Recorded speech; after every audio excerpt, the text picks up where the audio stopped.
सियापति रामचंद्र की जय। मनुष्य की मोक्ष की प्राप्ति कैसे होती है? आपने खाटू श्याम बाबा का नाम सुना होगा। वो बड़बड़ी थे, हिडम्बा के पौत्र, भीम के पौत्र थे, घटोत्कच के पुत्र। वो परम ज्ञानी थे। हिडम्बा ने उन्हें अपना सारा ज्ञान उन्हें सिखा दिया। कहा, पुत्र, अब मेरे पास जितना ज्ञान था मैंने सब तुम्हें दे दिया। घटोत्कच ने कहा, अगर आपने सारा ज्ञान हमें दे दिया तो मेरा उद्धार कैसे होगा? मुझे मोक्ष की प्राप्ति कैसे होगी? हिडम्बा मुस्कुराने लगी। हिडम्बा ने कहा, पुत्र, दुनिया में मोक्ष के मार्ग नहीं है, क्योंकि मोक्ष का मार्ग जो है वो बड़ा ही कठिन है।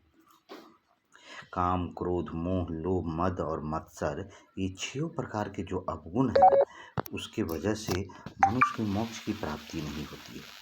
काम पर विजय प्राप्त करोगे, लोभ बढ़ जाएंगे, लोभ पर विजय प्राप्त करोगे तो मत्सर बढ़ जाएंगे, मन में लोभ, बहुत प्रकार का सारे अवगुण, काम, क्रोध बढ़ेंगे, लोभ बढ़ेंगे, मत्सर बढ़ेंगे, माया बढ़ेगा, मोह बढ़ेगा।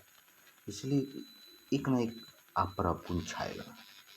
बड़बड़ी ने पूछा, तो फिर मोक्ष कैसे होगा?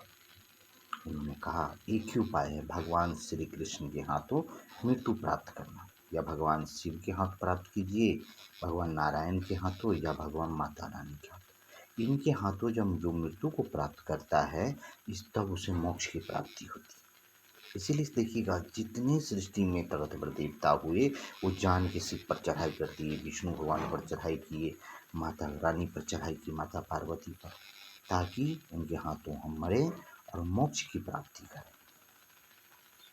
तो उसने पूछा, भगवान श्री कृष्ण के हाथों मरेंगे कैसे? तुम्हें अपना गुरु बना लो। भगवान श्री कृष्ण तत्काल वहाँ आ गया स्मरण करते हुए। भगवान कृष्ण ने कहा, मैं तुम्हें अपना शिष्य नहीं बना सकता, तुम विजय, गुरु विजय का जाके शिष्य बनो। गुरु विजय ने बहुत जांचा बड़बड़ी को, तब जाके उन्हें अपना शिष्य बनाया। उन्हें आदि शक्ति से 3 बाण प्राप्त हुए। 3 बाण लेके वो महाभारत युद्ध करने निकल गए। तीनों बाण से उसे पूरे महाभारत को क्षण भर में नष्ट कर सकते थे। लेकिन वचन क्या दिया? जो कमजोर होगा उसे। भगवान श्री कृष्ण जिस तरफ पांडवों हो वो विजयी होंगे, इसीलिए वह दुर्योधन का पक्ष लेना चाह रहे थे। इसीलिए भगवान श्री कृष्ण उन्हें रास्ते में रोके और युद्ध के लिए ललकारे, और फिर अपने सुदर्शन चक्र से बड़बड़ी का वध कर दिया।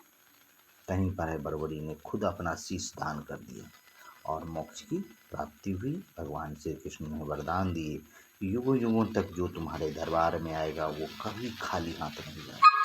इसलिए आपको भी अगर मोक्ष की प्राप्ति चाहिए तो ईश्वर के हाथों मरना होगा। वैसे जन्म मरण से